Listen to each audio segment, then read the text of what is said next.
Gagasan itu asupan pokok demokrasi berkualitas. Gagasan mesti dipertarungkan. Yang terbaik akan menang. Semakin banyak politik gagasan mengisi panggung, politik identitas tak punya tempat bernaung. Simak Gagasan UKI. Assalamualaikum warahmatullahi wabarakatuh. Salam sejahtera untuk kita semua. Om Swastiastu, Namo Buddhaya, salam kebajikan. Teman-teman, beberapa hari lalu baru aja nih diadain semacam diskusi para baca pres dengan Mbak Najwa Shihab di UGM, Yogyakarta ya. Acara tersebut diberi judul Baca Pres Bicara Gagasan. Acara ini dihadiri oleh 3 baca pres ya, yang pada hari ini tersedia di bursa, yaitu Pak Prabowo Subianto, Pak Anies Baswedan, dan Pak Ganjar Pranowo. Ada sebuah statement yang saya sangat tertarik untuk bahas, yaitu statement dari Pak Anies. Simak video berikut. Tidak kembali, kita menginginkan agar kesempatan pendidikan ada di mana saja, lalu kesempatan kerja setara. Dan itu artinya menambah kota-kota di seluruh Indonesia sebagai pusat pengembangan perekonomian. Perekonomian kita hari ini tersentralkan di kawasan Jawa bagian barat, khususnya Jakarta dan kawasan Jawa.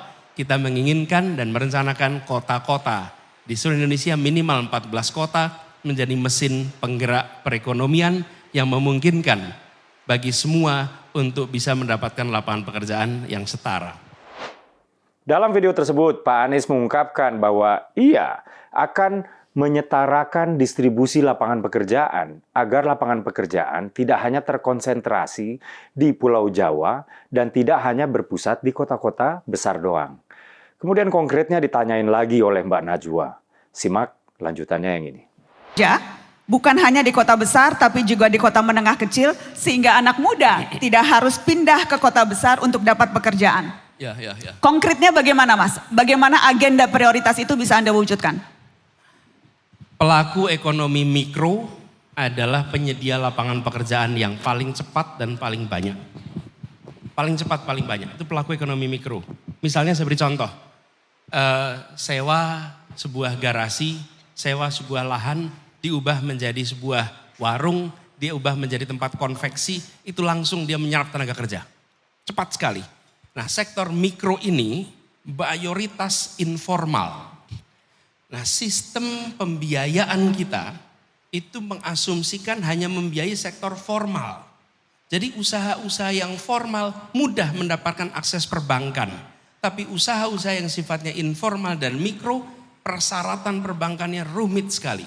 Jadi konkretnya melakukan reform di dalam perizinan untuk mikro supaya lebih mudah. Yang kedua, mereform aturan-aturan. Sebenarnya masih agak panjang penjelasan Pak Anies, tapi intinya Pak Anies mengatakan bahwa untuk pemerataan distribusi kesempatan kerja agar anak muda nggak perlu pindah ke kota besar, kuncinya ada di keberpihakan pemerintah ya pada usaha mikro. Jadi begini, saya adalah pembelajar ilmu demografi. Gelar S2 saya dapatkan di Stockholm University dengan jurusan demografi.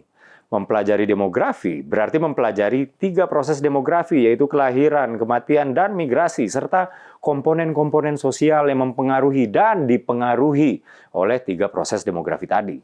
Terkait dengan migrasi, teorinya ada banyak. Ada push and pull, ada social network, hingga forced migration atau migrasi yang dipaksa, misalnya karena bencana alam. Yang paling sering terjadi adalah push and pull. Jadi menurut teori ini, migrasi terjadi karena kurangnya ketersediaan peluang ekonomi ya di suatu tempat. Maka tempat ini disebut push atau mendorong. Dan ada wilayah lain yang memiliki peluang melimpah, melebihi jumlah penduduk aslinya. Maka tempat ini disebut pull atau menarik ya. Redistribusi penduduk menggunakan instrumen peluang ekonomi adalah apa yang dikatakan oleh Pak Anies di video pertama. Nah, keberpihakan kepada usaha mikro adalah cara konkret untuk meredistribusi peluang ekonomi tersebut menurut Pak Anies ya. Menurut saya, berbasis keilmuan yang tadi saya sebutkan, Pak Anies ini tulalit alias nggak nyambung. Begini, keberpihakan pada usaha mikro dan kecil atau UMK ya, itu adalah hal yang baik. Tapi nggak nyambung sama tujuannya, yaitu redistribusi kesempatan kerja. Menurut data Smesco dan Kementerian Koperasi dan UMKM RI, UMK udah terkonsentrasi di Pulau Jawa ya. Ini ditunjukkan dengan warna coklat gelap, terutama di kota-kota besar. Kalau gagasannya sekedar usaha mikro yang dijadikan instrumen pemerataan peluang, nggak bakal terjadi. Itu yang namanya redistribusi yang dimaksud Pak Anies tadi. Peluang paling besar ya tetap di situ-situ aja. Jadi UMK itu bagus untuk menjawab pertanyaan dari mana arah pembangunan ekonomi. Atas atau bawah, atas ke bawah atau bawah ke atas. Nah, inilah yang disebut vertikal. Sementara pertanyaannya adalah soal redistribusi kesempatan kerja antar wilayah yang kaitannya dengan migrasi anak muda atau horizontal. Terkait yang vertikal tadi, itu adalah soal apakah ekonomi akan tumbuh dari atas atau ke bawah. Ya, seperti saya katakan tadi, di mana misalnya Indonesia akan mendatangkan investor-investor besar untuk pendapatan negara yang kemudian membuka lapangan pekerjaan. Atau justru Indonesia memanjakan UMKM agar rakyat kecil dapat menjadi pengusaha-pengusaha kecil. Kemudian justru membuka lapangan pekerjaan buat orang lain, walau mikro ya. Nah, terkait dengan yang horizontal, itu adalah soal bagaimana meratakan peluang antar wilayah. Soal ini, menurut United Nations Population Fund atau UNFPA ya, kuncinya adalah memasukkan disparitas regional atau potensi ekonomi masing-masing wilayah untuk dimaksimalkan ke dalam agenda pembangunan ekonomi. Pak Jokowi, seperti yang saya bilang tadi, dengan prinsip 3T, terluar, terdepan, dan tertinggal yang dipakai dalam menyusun program strategis nasional atau PSN ya, itu jauh lebih masuk akal. Atau membangun infrastruktur untuk meningkatkan konektivitas antar wilayah, terutama wilayah-wilayah yang lebih terbelakang ya, yang sulit diakses dengan wilayah yang lebih maju. Itu pun sudah dilakukan juga oleh Pak Jokowi. Maka nggak heran, di era Pak Jokowi ketimpangan turun drastis. Dari rasio Gini 0,414 pada 2014 atau pada saat Pak Jokowi dilantik, menjadi 0,381 pada tahun 2022 kemarin. Kedua, begini Pak Anies, masih menurut UNFPA, tren mobilitas penduduk di Indonesia pasca 2015 itu udah nggak lagi berpindah jarak jauh, kemudian menetap atau migrasi ya, melainkan mobilitas jarak dekat dan tidak menetap atau commuting. Seharusnya troubleshoot Pak Anies menangkap fenomena ini. Bagaimana daerah penyangga mendapat keuntungan sebesar-besarnya dari kota induk, terutama terkait peluang kerja. Migrasi jarak jauh dan menetap, itu konsep jadul Pak Anies.